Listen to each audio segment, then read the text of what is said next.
అఖిలాండకోటి బ్రహ్మాండ నాయకుడు, కలియుగ ప్రత్యక్ష దైవం తిరుమల శ్రీ వెంకటేశ్వర స్వామి వారి నూతన దేవాలయం మన తెలంగాణ యాదాద్రి భువనగిరి జిల్లా భువనగిరి సమీపంలో శ్రీ వెంకటేశ్వర స్వామి వారి దేవాలయము నిర్మించబడినది.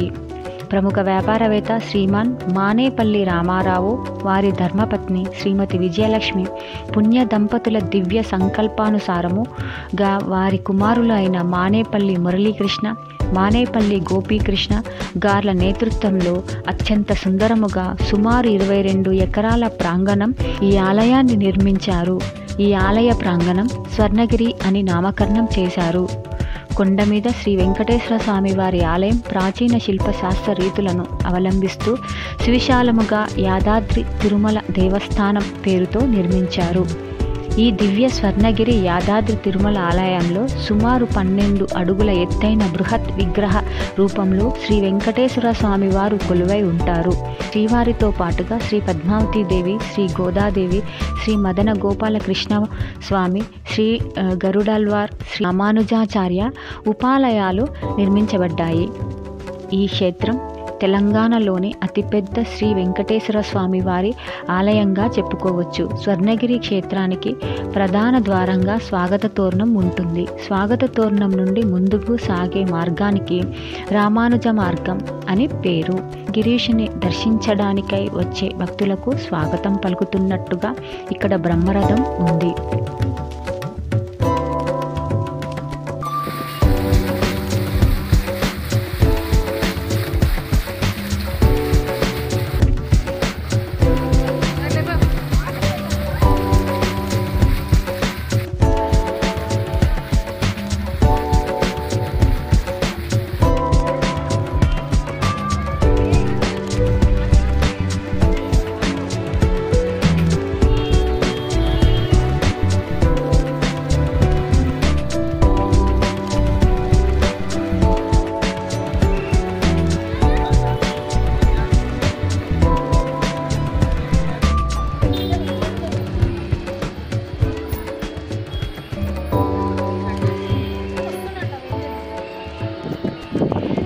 తిరుమల మొదటి మెట్టు అలిపిరి శ్రీవారి పాదాలు దర్శనమిస్తాయి. అదేవిధంగా స్వర్ణగిరి మొదటి మెట్టు వద్ద ఇక్కడ శ్రీవారి పాదాలను ప్రతిష్ఠించారు.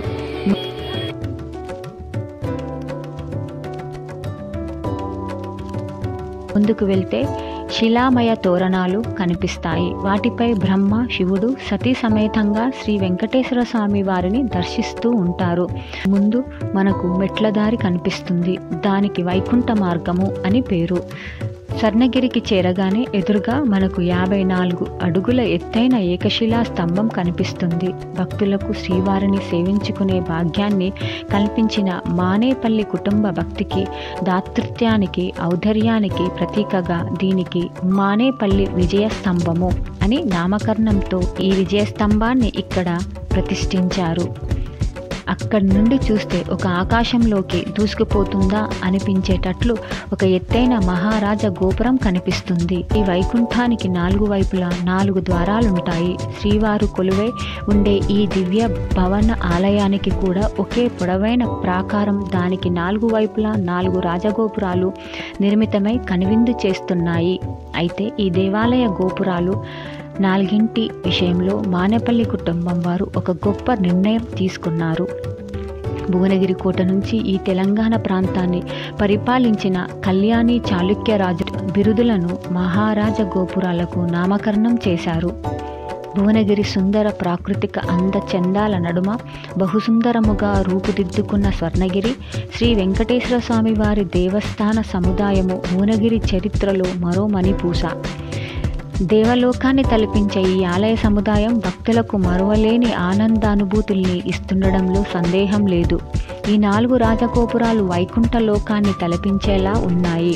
తెలంగాణ గత వైభవ ప్రభావాలని ప్రసరింపచేస్తున్నాయి. అందుకే ఈ గోపురాలు భువనైక మల్ల, త్రైలోక మల్ల, త్రిభువన మల్ల, రాయ గజకేసరి అనే పేర్లతోటి నామకరణ గావించబడ్డాయి.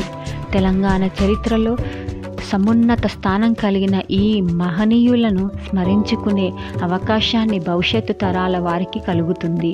అఖిలాండ కోటి బ్రహ్మాండ నాయకుడు సుమారు 12 అడుగులకు మించిన ఎత్తులో శంఖ చక్రాలతో వరదకటి హస్తాలతో చర్మశ్లోక ప్రదాత అయిన శ్రీ వెంకటేశ్వర స్వామి వారికి దివ్య రూపము మనకి దర్శనమిస్తాడు.